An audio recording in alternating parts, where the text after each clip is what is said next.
I think learning how to deal with some of those insecurities that we had, we started to like build up these defense mechanisms and these armors, which has worked out really well for us, except for when now we're supposed to be on video showcasing our authentic selves, and we don't even know who our authentic self is anymore. We have to slowly start taking some of that armor off piece by piece to really get down to who we really are and to really showcase ourselves in front of the camera. And this doesn't.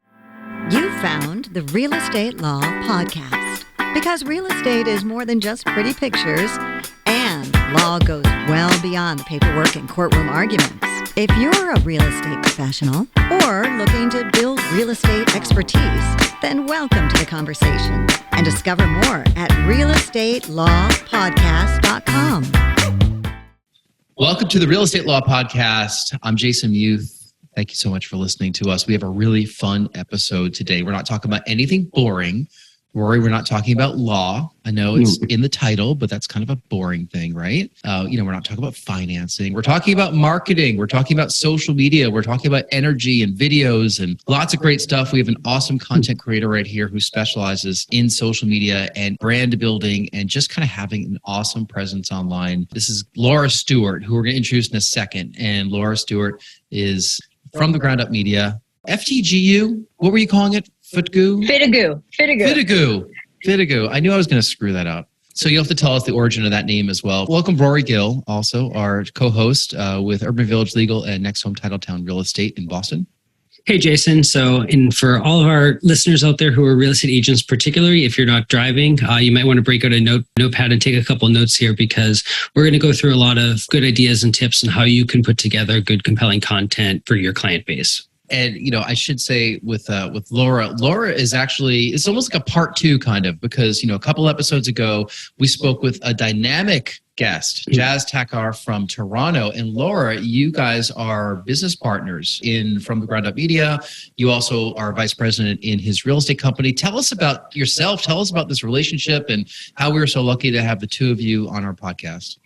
Oh my gosh, I already feel a disadvantage to be the follow-up to Jas, because he brings all the energy and he's obviously inspired me in my life in many ways, and hopefully a lot of your listeners and viewers as well. I started with Jas 8 years ago. I was a brand new real estate agent and I wanted to join a team.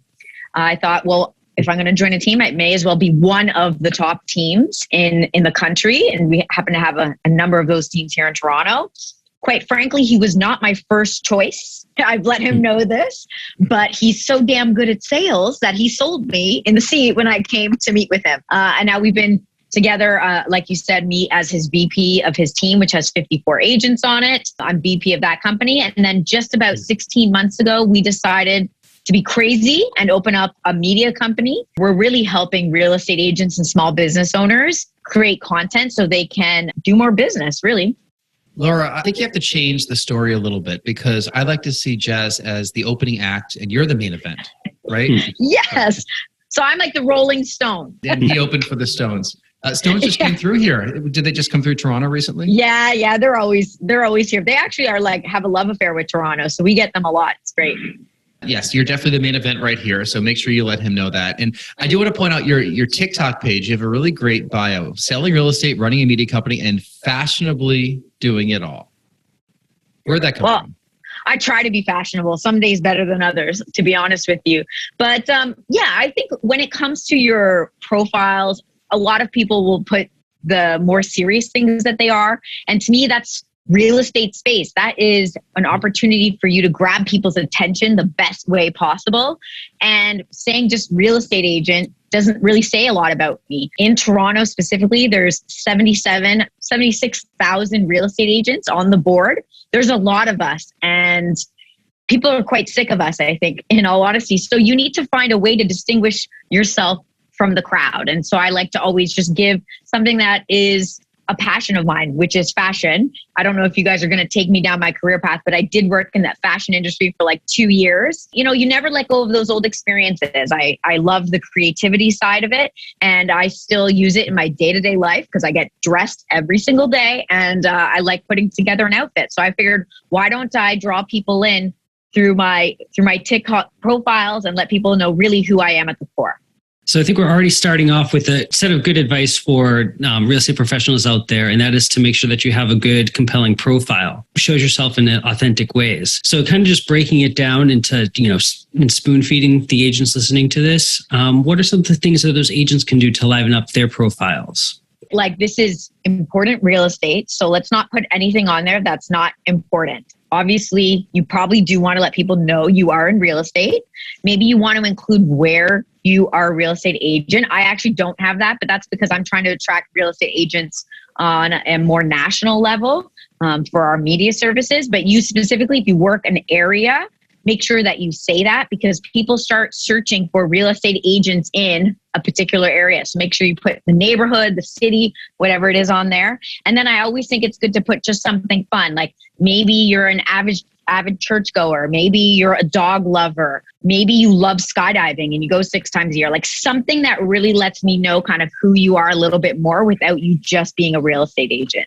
Yeah, having that authenticity and, some element of your life that people can just grab onto that makes you more than a talking head and a screen and a Zoom box, like we all are these days, because of the pandemic. That's got to be critical. And, when you think about these small screens that everyone's looking at, we're staring at vertical videos all day long on our phones. Some people are just, dying for attention. I think people can see through the filter of who the authentic folks are and who are the ones that are just kind of doing it for the camera. I don't know. What do you think, Laura? Like, what do you recommend to your clients or even friends of yours or just colleagues? Like, how do you recommend that they show their authentic self? Yeah, Jason, that's such a good point, because I think it can be very hard for a lot of people. I mean, think about it. We've spent pretty much since high school onward building up all of our armor. High school was a hard time for everybody, no matter like where you were on the pecking order. And I think learning how to deal with some of those insecurities that we had, we started to like build up these defense mechanisms and these armors, which has worked out really well for us, except for when now we're supposed to be on video showcasing our authentic selves, and we don't even know who our authentic self is anymore. We have to slowly start taking some of that armor off piece by piece to really get down to who we really are and to really showcase ourselves in front of the camera. And this doesn't happen overnight. This takes time. The first time I was told I was going to be on camera, we were going to have a gentleman named Scott McGilvery on the podcast, and he's a big HGTV guy. I was like, oh my gosh, I have to look a certain way. So I went out, I got hair extensions, I got my eyelash extensions, like I got the full lines, did my makeup, all of that, just for a 1-hour shoot. And then it was kind of over. And here's the thing, no one video is going to make or break you. No one video is going to really make you famous. It doesn't really work like that for the far majority of us. And so to put that kind of effort into A, how you look, but B, a lot of people also try to come scripted to things. They try to write down all the answers and write down all the questions, as opposed to just coming and being curious and learning from each other, like what we're doing today. And so I think if you can slowly start to take off some of that armor and understand like, hey, if you don't look that great that day, maybe you're a little shiny, maybe you still get zits in your 30, which I do, it's okay. You know what I mean? I am human. And the more that I started just accepting it and putting like piece by piece out there, the better the feedback was. In all honesty, people started saying, wow, like you're so authentic and you're showing your real self and I can really relate to you. It's when us as real estate agents, I think when we put on the suit and we pretend to have it all together and we want it all scripted and perfect and airbrushed and all that, is when people can't really relate to us, because no one looks like that. And no one really acts like that.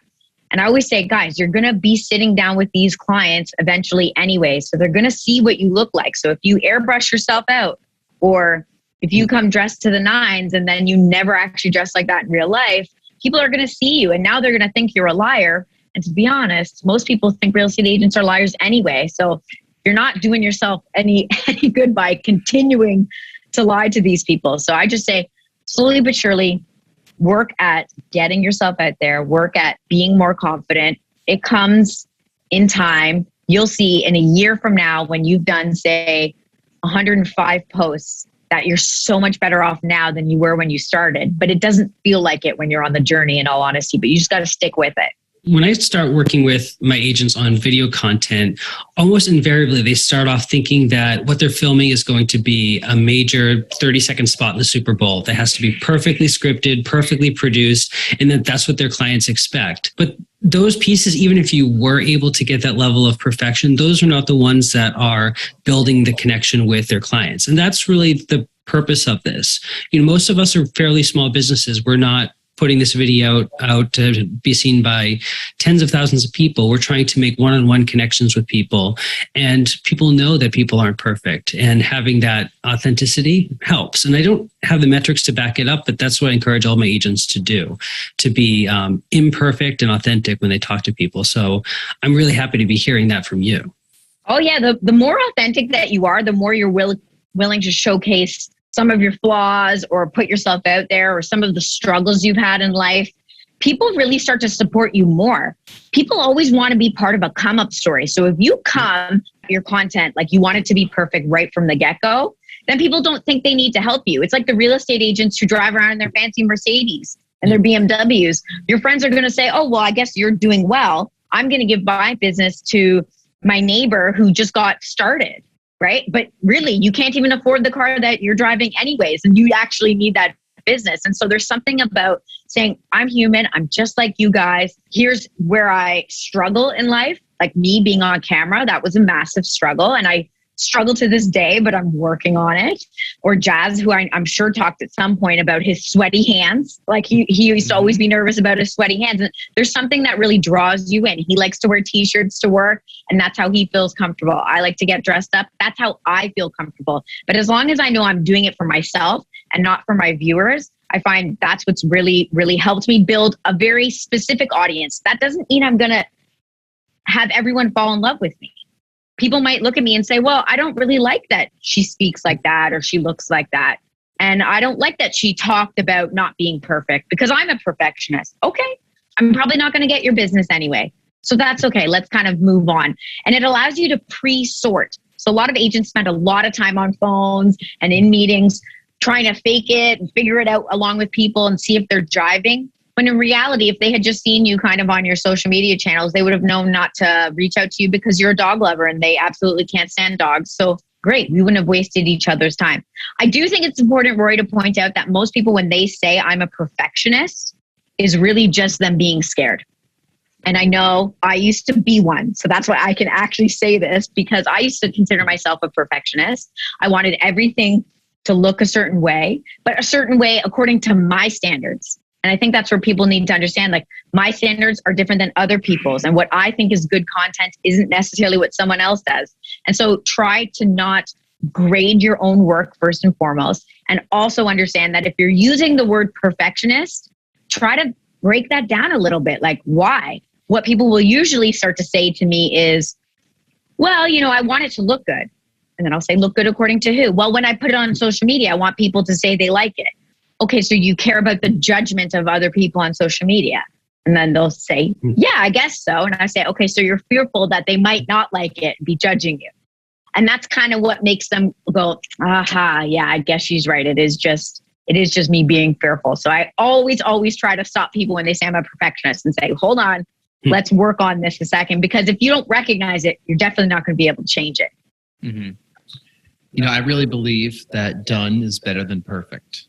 Right? So just get it out there, get something going, show your flaws. We did not put on our eyelash extensions for this interview, thankfully, because you would have called us on that. You know, you mentioned something in your social media that I was watching earlier this week, where if people are going to be judging you, you know, they're going to be judging everybody, right? They're going to judge every post that's out there. So they're just going to scroll past you and then judge the next one and judge the next one. So they're just judgy people. So just move on from that. Like, get yourself out there. I think people appreciate the effort. You know, none of our stuff is perfect. We've been doing this podcast, this for quite some time now. We're, approaching 80 episodes at this point. And, wow. Thank you.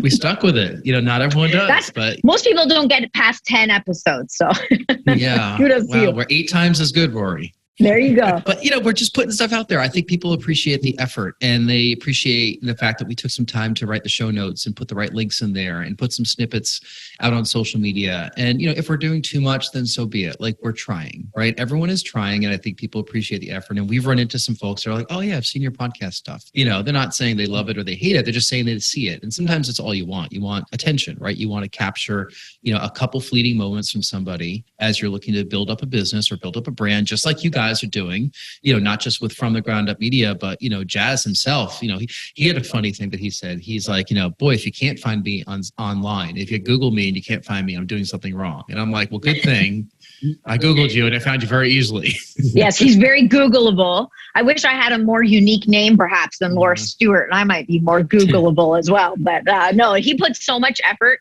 behind personal brand, and I've helped him kind of behind the scenes. I helped him start the podcast, essentially. I took a university class when I was doing my MBA called Me Inc.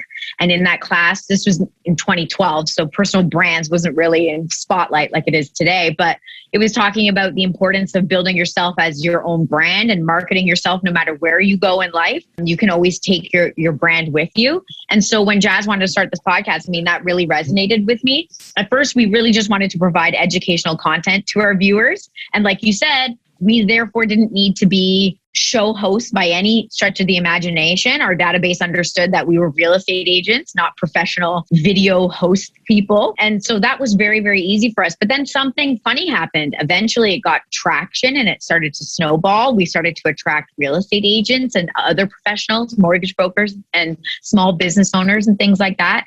And that kind of is what it morphed into today, which is a brand new company. And so what people want always is the brand new company kind of idea first. Like, I want the amazing show and I want chairs and the best lighting and the best everything, the best video cameras. But then they never get started because they wait until they can afford to buy the equipment. They wait until they can get the administrative person or the videographer to help. And nothing ever happens. And then they end up not pursuing any of their dreams.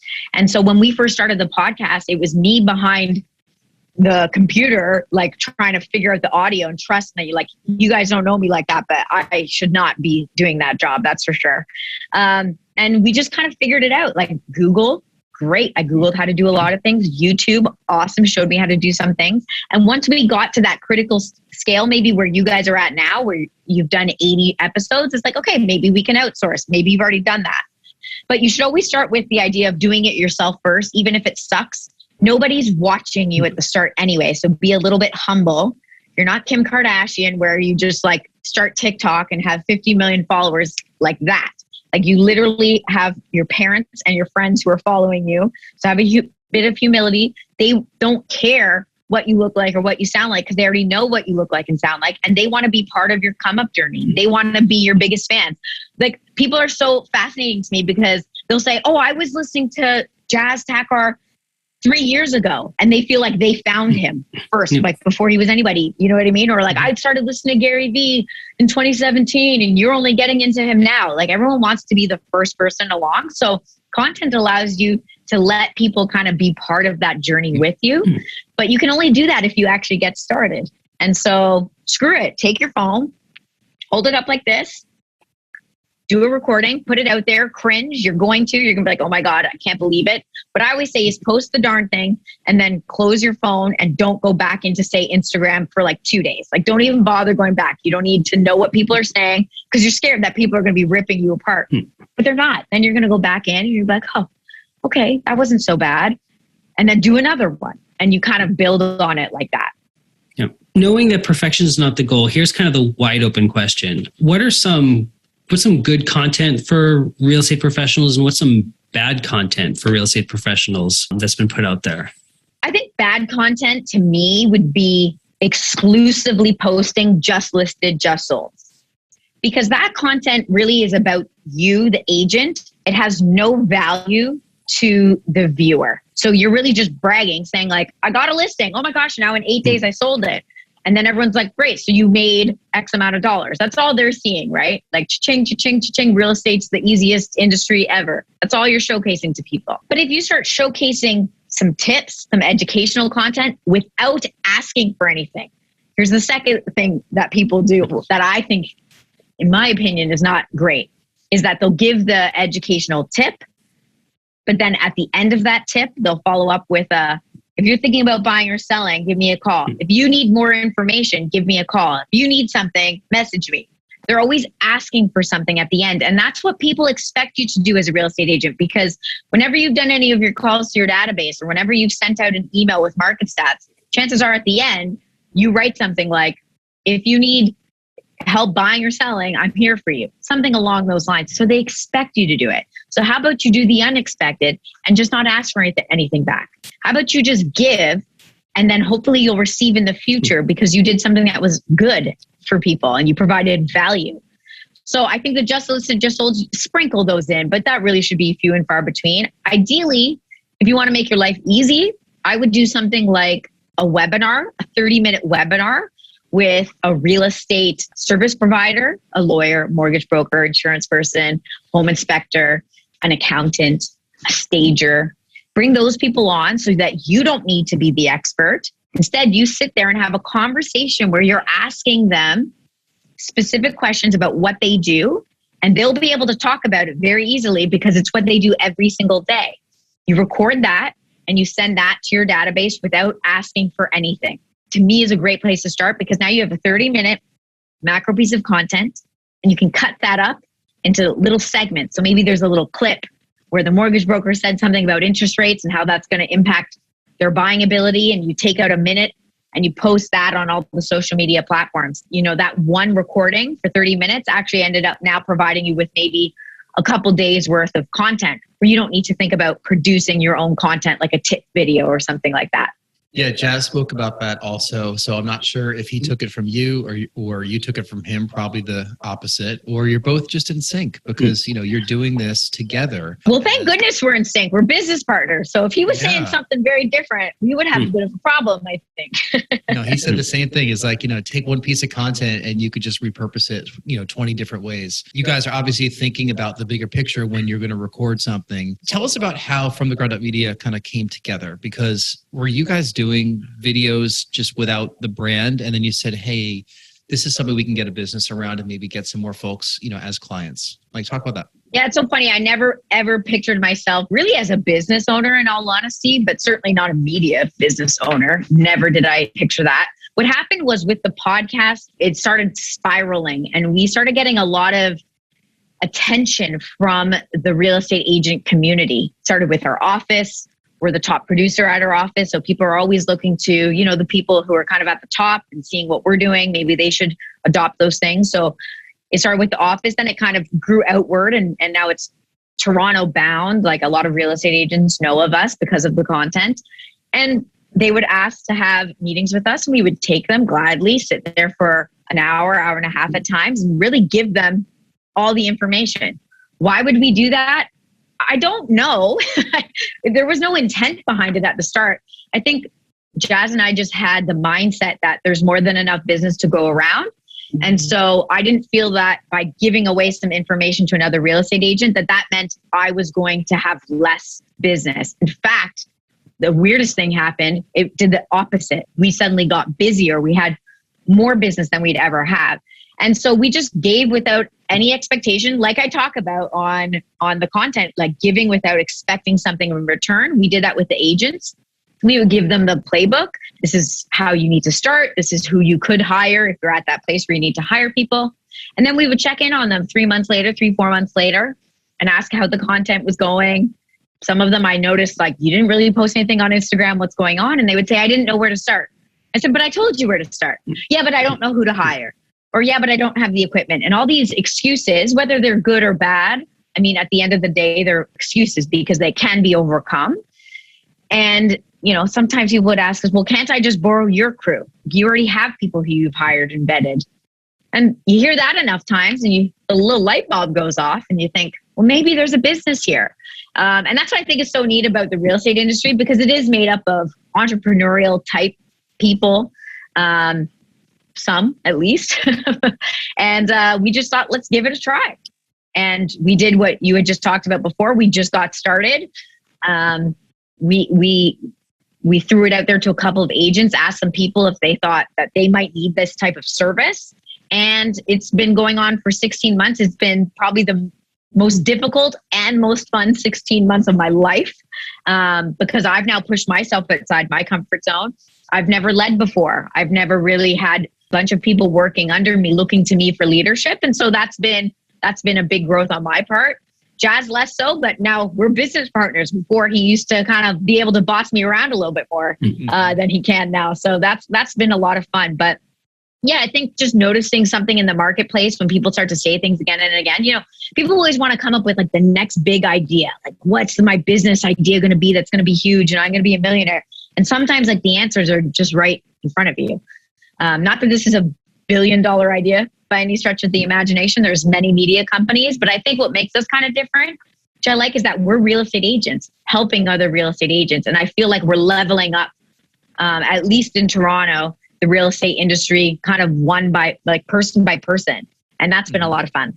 So Laura, can you talk a little bit about some differences that you're seeing 16 months into this journey with the media company that, were not in existence a year ago, or how the space has even evolved this quickly? Because, as we know, digital media, changes all the time, whether it's an algorithm change or whether it's privacy issue that comes up, or whether it's a new platform that comes out or a tweak to the way that something is presented. What are you doing differently today for yourself and for your clients as opposed to like just a year ago? We're always trying to stay on top of it. It can be very difficult. I think what makes us kind of unique is that we don't really follow the platforms exclusively. So when we first started, Instagram was where it's at. And now a lot of people, particularly real estate agents, have finally caught on to the idea of doing content. So they're doing that on Instagram, for example. But now TikTok's really taken over since the pandemic started. And now there's shifting attention over there. And so people have an amazing opportunity to make it in TikTok. And if you were kind of late to Instagram and you said, oh, I'm never going to get traction here. Here's an amazing opportunity for you to kind of win that traction before the majority of real estate agents move over there. But where I think we're different is that we don't leave Instagram to go to TikTok. We didn't leave Facebook to go to Instagram. We don't not send emails to our database because the open rate has dropped 40%. We do all of it. So we're on YouTube, we're on TikTok, we're on LinkedIn. And although it becomes more and more and more and more, the thing is it's very important because right now, Facebook fan pages, you're getting a lot of traction there. So Facebook was so saturated with ads and things like that before that content creators really couldn't get a lot of eyeballs. So people stopped posting there. But now I'm still posting there, and suddenly those posts are getting a lot more views and a lot more engagement. And so I think the idea is to somehow figure out how you can really be omnipresent across as many channels as you possibly can, which isn't easy. I'm not saying that's an easy task. I think it's really important instead of focusing on any one area. Unless, of course, your goal in life is I just want to be an influencer and I want to win on TikTok. And so that's the only one I'm going to focus on. And you go deep that way. But again, I'm speaking to real estate agents or real estate professionals where that's not really your goal here. So let's make sure that we're hitting people across all channels, and also know that the mindset of people on those channels is different. So when you get to work Monday morning and you log into LinkedIn, your mindset's very different than it was the night before when you were scrolling your phone in bed looking at TikTok. And so you need to try, if you can, to produce content that's specific to each platform. At the start though, guys, if you're listening, you're like, that sounds super overwhelming. Just do the webinar, 30 minutes, and chop that up and post those pieces everywhere. Don't make it hard on yourself. Make sure you figure that hack out first, and then you kind of expand and grow on it. Or I thought you had something right there, so I'll just jump in because I have a follow-up question to that, actually. TikTok has certainly taken over in the past couple of years, and I can see how people can get overwhelmed by, yet another platform, right? It just goes, it's one after another after another. Where do you start if you are someone that's not a digital native? I know you mentioned that you had, what was the class in college, in your MBA program or your? Oh, it was a Me Inc. It was called. Right. Okay. So Me Inc. So imagine somebody, I went to college in the 90s, right? Rory went to college in the 2000s. Forget about personal branding. The internet barely existed, when I was there. So we have to force ourselves. I had to force myself to learn this stuff. Rory's a little bit more native and you're, definitely a digital native. If you're working with an agent who has an established career or maybe a second career and they're later in life, in their 40s, 50s, whatever, and this doesn't come natural to them, where do you think they should start? I have to tell you, it doesn't come, I wouldn't say natural to me either, but I understand that, if you weren't born with a phone in your hand, which I wasn't, but, maybe my late teens, we got MSN and that was kind of a cool thing. But yeah, if that happened when you were already well into your 30s, I understand the difficulty here in how fast everything is moving. I think it's important to note what your goals are. So just because I'm sitting here preaching, do content, more is more, more is more, that doesn't mean that's right for you where you are in your life. I'm talking exclusively to people who want to continue to build, they want to grow. If you're an established agent and you like working your database and you're kind of good with that, and you only see yourself doing this, say, for 5 more years, that's probably going to be good enough. But if you say, oh, I'm planning on doing this for another 15 years, then I would caution you that if you're not speaking to your community online, on Facebook, Instagram, TikTok, I am.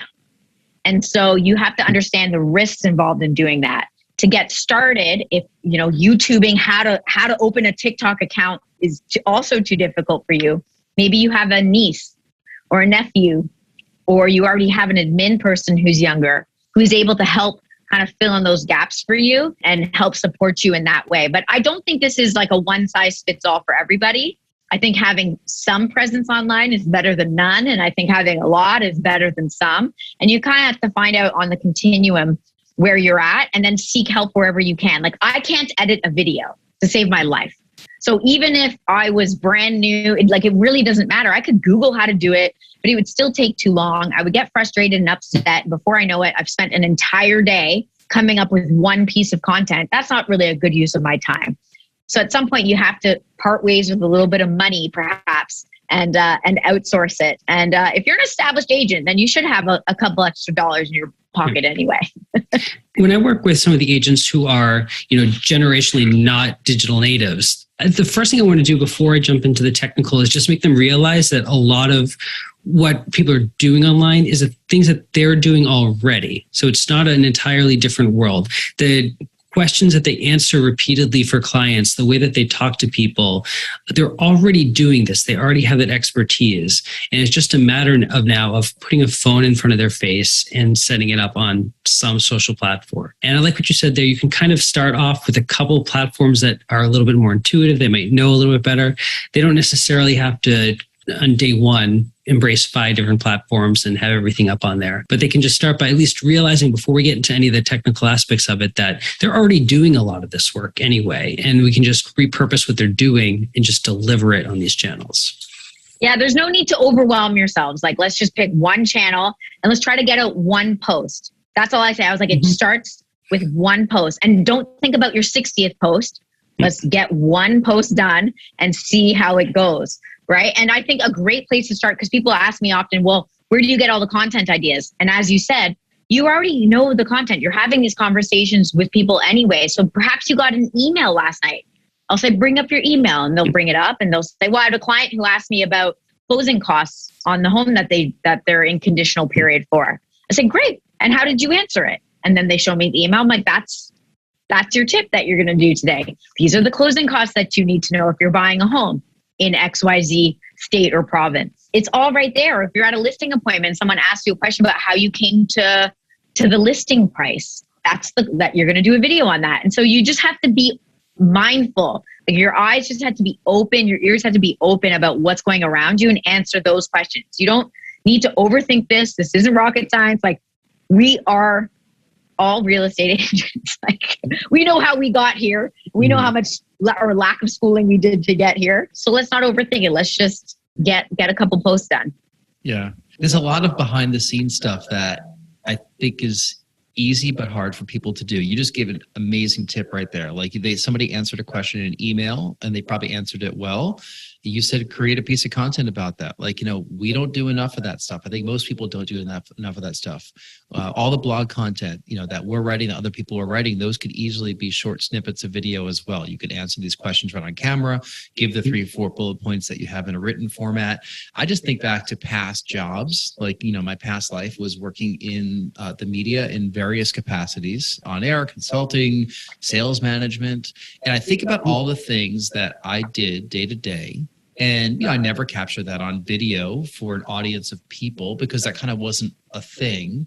And I was like, well, who the heck wants to see what a sales manager does all day long? But maybe there's people out there that want to do that. I could have very well done that, saying like, hey, I'm about to go meet with these account executives and go over their prospect list right here. And, think about a couple ideas comparing their numbers to last year as to how they can grow their book of business. Like, here's what I look at, boom, boom, boom, point point, and then things pop up on the screen. That could have been like my video. You could do this in any job in the world, right? It's so funny. You said people might not want to view it. Like you didn't think they'd think it was interesting, but like no one thought that anyone would ever want to see a picture of the food I ate for dinner. And yet every time I go to a restaurant, I take a picture of the food I ate for dinner. People are interested. And particularly if people are looking for your service at that given time, they're extremely interested. So I say, try to think about how you can educate people, particularly in the time that they're looking to buy or sell or whatever it is that your business is. And then in the meantime or the interim, how else are you entertaining them? So try to showcase a little bit of yourself. Don't just put in the profile that you like dogs. Show me your dog. That's how you're going to really humanize yourselves. And then, so that content really should come easily because you're really just documenting your life. You're not creating anything. You're just documenting what you're doing with your kids on the weekend, or you're showcasing that you ran a marathon, and all those things should come a little bit more naturally. And what you'll find is by practicing that stuff, that feels maybe a little bit more authentic, or you don't feel like you have imposter syndrome because you might not be educated or experienced enough to talk about it. Showcase that stuff first. It gets you used to being in front of the camera, and then kind of work your way into your industry. And also know, in terms of imposter syndrome, guys, you don't have to go online and lie and say you've been doing something for 10 years. You can say, I'm a brand new agent. And I was sitting in a meeting today, my mentor, and he answered the question about XYZ.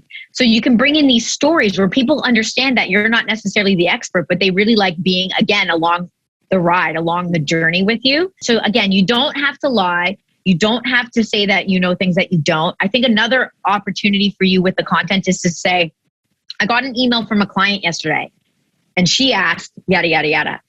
The key there is that I told people I was in real estate without actually bragging about my client. So instead of me doing the just listed or just sold, I'm telling you I'm active in real estate. I'm telling you I'm actively working with people without me outright bragging about it. You're just including it in storytelling.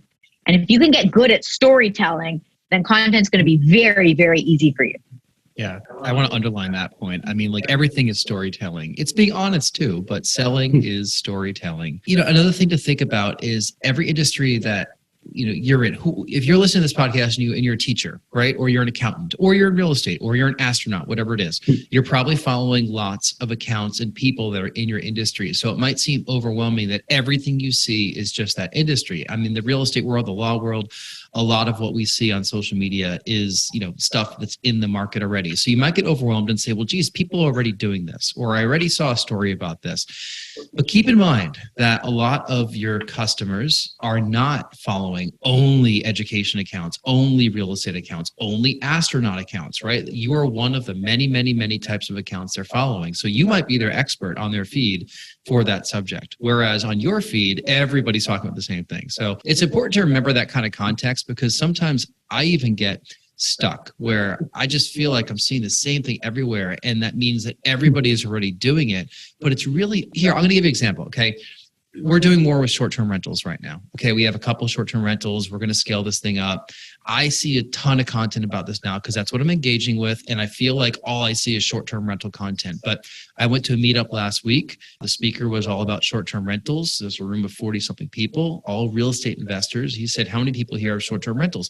10% of the people raised their hand. Okay, 90% did not. That means that they're not overwhelmed with that same content that I'm overwhelmed with, because all I do is I see that kind of content. So think about that. If you're listening to this and you don't want to take that step about producing content, it's not like you're just going to be the 500 millionth person doing the same thing. Like, you're going to do it in your own way. And you're going to put your own. That's just it, Jason. Like, you have to do it in your own way. Where I made my mistake at the start was I tried to do my content like Jas. And I tried to bring the same type of energy or explain things the same way that he does. And now, like, yeah, we might be on similar pages with some things, but I'm saying it differently. And also, no, people need to hear things like 3, 4, or 5 times before they ever actually do anything. So it's okay that other people are educating. You're going to educate your way. You're going to entertain people online your way. And some will like you and some won't. And that's, you got to just let that go. You can't worry about what other people are doing. Forget about 3, 4, or 5. I was told by an old sales manager it's 10 times. Like, when I used to work with salespeople and I would try to roll new projects and new products out, And, you roll something out, you roll a process out, and then like you follow up a couple weeks later and no one's done anything with it. You're like, well, I just told you last week, like, what's the deal? He's like, you have to tell salespeople something 10 times for them to hear it. I'm like, you know what? You're right. It's like selling to people. Like, you send that 10th email and you probably get the appointment because people stopped at 9 or they stopped at 1. Yeah, you can't stop in this business. I mean, and most real estate agents should know that, because how many follow-up phone calls have they made? How many flyers have they sent out to a farming neighborhood? You're right. The people who quit are like probably just 2, 3, 4 more touches away from actually getting something out of it. And so having patience is probably the most important thing, the biggest key in all of this. So much great advice here. I mean, like, I just hear sound bites left and right from this podcast. So I really appreciate everything that you've like brought to us, Laura. It's just amazing. We could probably go on forever about, authenticity and social media presence and just coming up with great ideas to formulate, a just good, reputable reputation online. So does that mean you're going to slice and dice this up and make clips for social media? See? Always, yes. Yeah. See, it's not that hard, guys. We do snippets, we do quote cards, we transcribe the whole thing, we do blog posts about it. Like, there's a whole cadence. And we learned that from talking to people like yourself and listening to some other great practices with podcasts, where you realize that you're not just putting out one piece of content, you're producing one piece of content and making 20 things out of it. I think Jas last week when we were recording, I think he was recording too. So part of me feels like we're going to appear on your account. Yes, we are being recorded. I have my own little mic here. So we do the same thing for me. Yeah. And it's interesting, guys. Like, I really appreciate you having me on, because some might think, well, you had my business partner on. What possibly could we talk that's different? But you'd be surprised. First and foremost, Jas has a very different upbringing than I do. His education is very different than mine is. And his experience with real estate is very different than mine is as well. On the real estate side, he's the owner and he has been doing it for 17 years. On the real estate side, I'm the VP and I've only been doing it for 8 years. So where we're at in our business journey is very, very different. And I think it's so important to try to get on other people's podcasts, like doing this. Like, you guys should reach out to other people and try and get on their podcast as well, because this allows you to formulate your sentences and get your ideas prepared for when you want to actually go on camera. It's actually really, really good practice to have someone just ask you questions, you answer them online, because then you don't feel like you have to be scripted, right? It's just a conversation. That's all we did today. And so that's another opportunity. I'll just throw one more tidbit in there. Another opportunity for people, if you don't want to start your own podcast or webinar show, maybe reach out to some other industry professionals and try to get on their show. If they work in your area. That can be a great way to really open up your network. Did Jas tell you that we're starting a podcast together, Tequila in Toronto? He didn't tell you that, did he? Oh God, not tequila. Do I get to be part of the podcast? Absolutely. He invited us up there. He talked about tequila. Yes, he talked about tequila. I said, well, we should do a podcast, Tequila in Toronto. So when we come visit, we'll have the first episode. We'll record a couple at a time. That's amazing. Love that. Well, Rory, do you have any final thoughts before we get to the final questions for Laura? I took a note here, and it's breaking the topic a little bit, but you said that when you started off in real estate, you wanted to join a team instead of working by yourself. Why was that? I can kind of see the journey that led you on, but why did you want to be on a team to start with? Yeah, it's so funny. I guess that was just a little bit of self-awareness. Like, growing up, I always liked to surround myself with a lot of people. I'd just come off of doing my MBA, where everything really was teamwork and collaboration. And the idea of kind of being a solo agent, I just knew myself, like, I wasn't going to be inspired enough to get out of bed every morning and whip myself into shape and make the phone calls and send the emails and do everything that I needed to do. So my theory at the time was that if I joined a team, they would probably help cut my learning time in half. I knew I would be dealing with people's largest asset, and that scared the crap out of me, in all honesty. Like, the idea that someone would put their house in my hands and I would have to sell it for top dollar just made me a little bit fearful. I didn't know if I was prepared as a salesperson to do that. And so I thought, well, let me just get the mentorship from somebody else. And I had no intentions of joining Jas's team in the first place, but I certainly had no intentions of saying I really thought I'll eventually grow out my own team. But it's kind of funny. I've been so immersed in this team and part of the growth of this team. I mean, it feels like my own, and I could never now imagine leaving. It just wouldn't make any sense to me. So you really become like a family with people, and real estate can be lonely. I know everyone thinks we're like out socializing all the time. It's actually a pretty lonely job at times. And it can also be not just lonely, but difficult when you're hearing no's all day, and you need other people around you to help lift you up when you feel down. So our office here, we have 8-9 people here every single day. When I'm in a bad mood, chances are they're not. When one of them's in a bad mood, I'm not. We can kind of help lift each other up. And that's been great for me. But that's what works for me. Like I said, self-awareness first. Yeah. That's great advice. I think that a lot of people also feel the same way. I mean, like, we are humans and we connect with each other. That's why the pandemic was so tough on a lot of people, and why mental health became such a priority to make sure that people are doing okay. People want to socialize. It's one of the reasons why people want to go back to the office. Like, these poor graduates from college right now that graduated into a pandemic where they just worked from their bedroom at their parents' house, and their colleagues were in Zoom boxes. It was, that's a tough way to start your career. I couldn't imagine, quite honestly, here, real estate was an essential service. So I could have come to the office, but at the start, like, no one knew what was going on. But after, I think it was like 10, 11 weeks, I was like, I'm out of here, hubby. I'm going back to the office. I need to see another face other than yours. And so I'm lucky in that regard. But yeah, I think people have had a hard time. I'm surprised, quite honestly, by the amount of people who say they love working at home.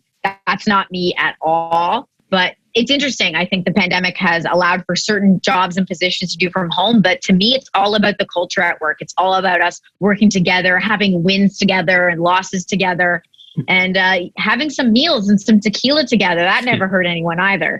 Never does. Why don't we get to our final couple questions that we ask all of our guests here on the podcast, and we'd love to learn a little bit more about you and how you'd answer these, and then we'll let you tell everyone how they can get a hold of you. The first question we have for you is, if you can get on stage for 30 minutes and talk about any subject in the world with zero preparation, what would that be? My dog, probably. I am a very proud fur baby mom. What do you call those people? I have a fur baby, I guess. I mean, I just know I could talk for an hour without having to think very hard about it. He lights up my life. He makes me laugh. And I feel very, very lucky to have him in my life. So I'm not sure how exciting that would be for the audience, but for me, it would be the time of my life. We lost our dog a couple of years ago, but we are dog people. She was a great, great companion for almost 14 years with us. And what kind of dog was she? She was a Lab Vizsla mix. I'll show you. Oh, that's a good mix. Oh, that's Rosie. Oh, yeah. I have. Okay, all right. Hold on, guys. We have a 3-year-old, and I still have Rosie on my phone. What does that say? Well, I shouldn't say this, but a lot of my passwords are still like my dog from my childhood. There's mine, Rudy. There's my baby. So yeah. I totally get it. Yeah, that's great. Dogs are amazing. We could probably go on a lot longer than a half hour about that, right? Second question we have for you. Tell us something that happened early in your career that impacts the way that you're working today. So when I first started, I went to school for nutrition, and I got my degree after 4 years, and I thought, I don't even want to work in this field. I don't even think I'd be able to get a job in this field because my grades weren't all that great. Like, they were good, but nothing stellar. And it's a very competitive industry to work at a hospital here in Toronto. And I dabbled in the fashion industry for a bit. So I went back to school and I got a retail buying certificate, and I was now interning at one of Canada's leading luxury department stores called Holt Renfrew. I was interning at their head office. And this is now 2008. I start my internship. So 2009 was when the 1-year contract would end. And the idea was that I would get a job there. And I worked my butt off. I worked so hard at that place. I was like the first one in, the last one out. They actually had to tell me to stop coming in at those hours because they felt bad, I guess, for everybody else.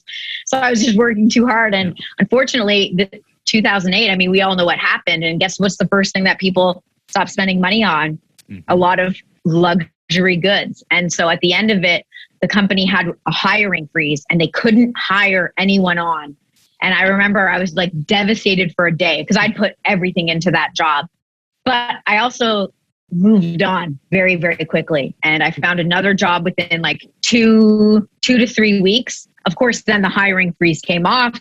And then they asked me to come back. And I said, nope, I already left. And I'm very proud of myself for not going back because everything since then led me to where I am today. And so, sometimes in the moment, things don't seem like good things are happening to you and you think you've worked hard for something and life is just working against you somehow. But oftentimes those are actually moments of severe growth and opportunity. And mostly they're moments that you're going to look back on so fondly because you'll remember when you were down at the bottom and you felt like it couldn't get much worse and the rent check still needed to be paid and you didn't have a job. And that was a very stressful time. But I feel like I persevered and came out the other side. Yeah. Those years we've heard frequently on this podcast with a lot of entrepreneurs, people that had a big change, like Rory graduated law school into that same economy. Lots of people lost their jobs during those years, so what do? You pivot. We're kind of in that right now a little bit. Like there's, some uncertainty with the economy. And I'm sure when this comes out, it'll still be uncertainty, even though inflation has started to tick down a little bit here in the US. But there's been layoffs. There have been jobs rescinded. It's all over the media. The tech industry is kind of contracting a little bit. So what do? You kind of pivot and you figure out a different direction. And sometimes that direction leads you to a path like you're in right now, Laura. Yeah, it's funny because of what's happening now. And I think because of my experience in the past, I didn't get as scared or nervous this time around. Like I've been through this before. And that's the great thing that age and experience teaches you, that like these things happen and you kind of just got to get through it and figure out a way how to, what we call, create your own economy. And that's the one plus side about being an entrepreneur, owning your own business, is that you can work yourself through it. Obviously as an employee, you get let off. That's different. And now you have to pivot, figure out maybe another career path for yourself. But as a business owner, I'm able to just make more phone calls, send more emails, get more creative, start a podcast. Like if people aren't busy right now, if you're a real estate agent, you're not busy. How about let's start creating some content then today? Because I know when you were busy, that was your excuse then. So how about now you don't have that excuse and you actually take action? And so that's what's exciting about what we do, because we can always just choose to work a little bit harder, work a little bit differently. And that usually helps us kind of get through that lull. Yeah. I saw you talking about that on your social media. I think it was about the summertime. If there was a lull, you should, start with some content creation. And guess what? Like, when the pandemic hit, a lot of us didn't know what was going to happen. I know Rory and I, we talked a lot, what happened 2 years ago. Rory's like, oh my God, it's all ending, and all our short-term rentals, all the bookings ended, right? But what did we do? We regrouped, right? And we doubled down. Yeah, we regrouped, we kept going. Every transaction I had on the books, fell out of the pipeline. And it was, for about a month, it was really terrifying. But then everything came back. It was an opportunity for those who wanted to persist to double down. I remember, taking the extra time and going into webinars, learning new things. That's kind of the hook that I did during that time. I probably didn't produce as much content as I should have, but I took the time, that opportunity to get the learning out of the way. All those things that were on the back burner, we did. And it was still terrifying, but we got through it. Yeah, just don't quit, right? You got to just get up, find meaning, look for something new to do, go down the education route. Like people listening to this podcast today, kudos to you, because you're doing something to help better yourself. Now, the next piece of that puzzle is actually executing on it. And I don't mean like going from 0 to 100. Just do something small today that you didn't do yesterday, and then build on that every single day after that. Yeah. Final question. That's great advice, by the way. Our final question before we wrap up is, tell us something that you're listening to or watching or reading these days. I'm actually reading, it's funny you said that because it's right here behind me. I'm reading this book, Deep Work by Cal Newport. Have you guys read this one? Nope. I probably read 10 books a year. I read the same book again and again, Atomic Habits. I read that one at the start of every year. This one's interesting because this is essentially telling us to like get off our phones and be more present and focused on our work. And then we wouldn't have to work as long hours because the work that we're doing is better, which is very difficult for me because I'm always on my phone. I have a social media company. So I'm on my phone a lot. I'm on my computer a lot. And so this is kind of eye-opening to me. I have yet to take any real action using it yet, but I'm only, about halfway through the book. And it does give some valuable lessons of using other people's stories and what they've done with the time. Like, I guess, when you think, who is it? Bill Gates even used to like go to his cottage or something and like check out for like 2 weeks in the year So strategies like that, not that I have that kind of time, I don't think, but anyways, we'll see what I do with this. Maybe nothing. I think, like I was saying earlier, like always take the opportunity to continue your education and to open your mind.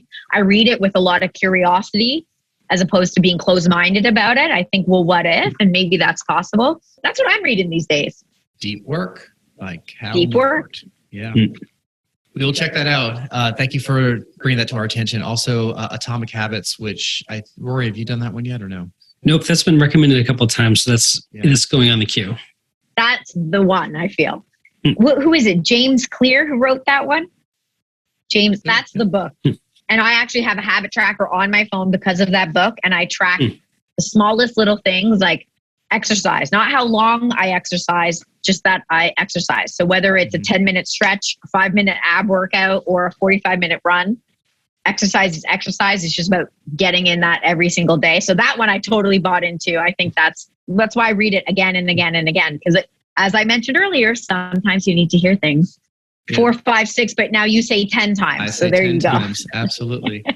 Laura, this has been an excellent discussion about lots of different things. I wasn't exactly sure that we would go into, some of these improvement topics toward the end, but I'm really glad that we did because it's all tied together. I mean, like your journey took you through a rough economy into a real estate team, into a world where you're actually working as a media producer and content creator, with one of the biggest influencers in the whole country, so you certainly have your hands full with all of those endeavors. But we wanted to really thank you for being on the podcast. This has been our pleasure to host you here, and we would love to continue the conversation at another time in the future because this space is changing rapidly, and you guys are doing some great stuff. So we appreciate definitely. Thank you so much for having me, and I really hope you guys take us up on that tequila podcast if you ever find yourself in Toronto. That sounds like an awesome time with you guys.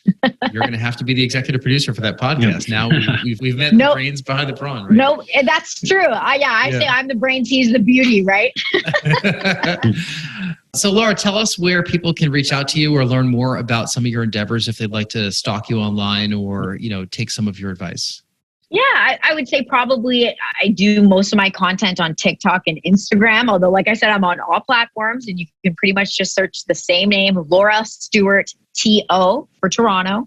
On any platform you're on, you'll probably find me. And I would love just to, get your listeners' ideas and thoughts about all of this because they're really my surveys. They help me understand if I'm doing things right or if we're on to something. I love the feedback, good and bad. If it's bad, I might cry for a day, but it's okay. It helps. it helps in the future.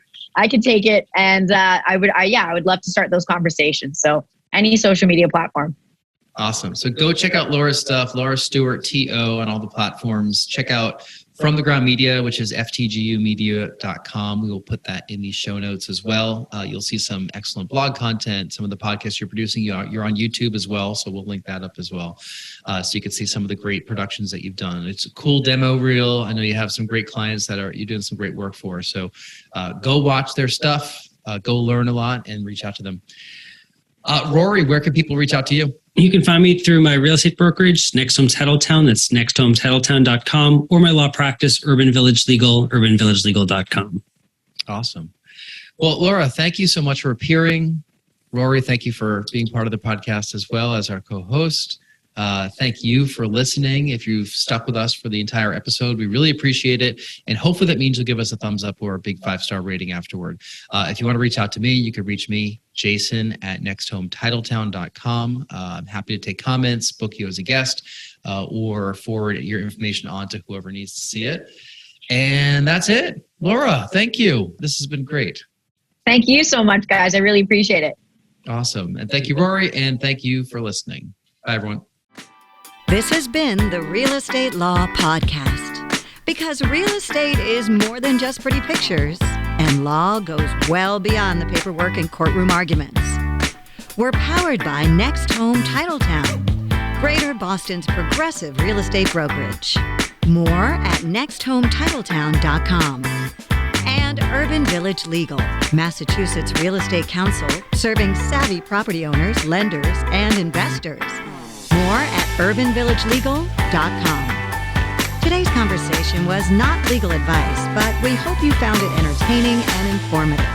Discover more at realestatelawpodcast.com. Thank you for listening.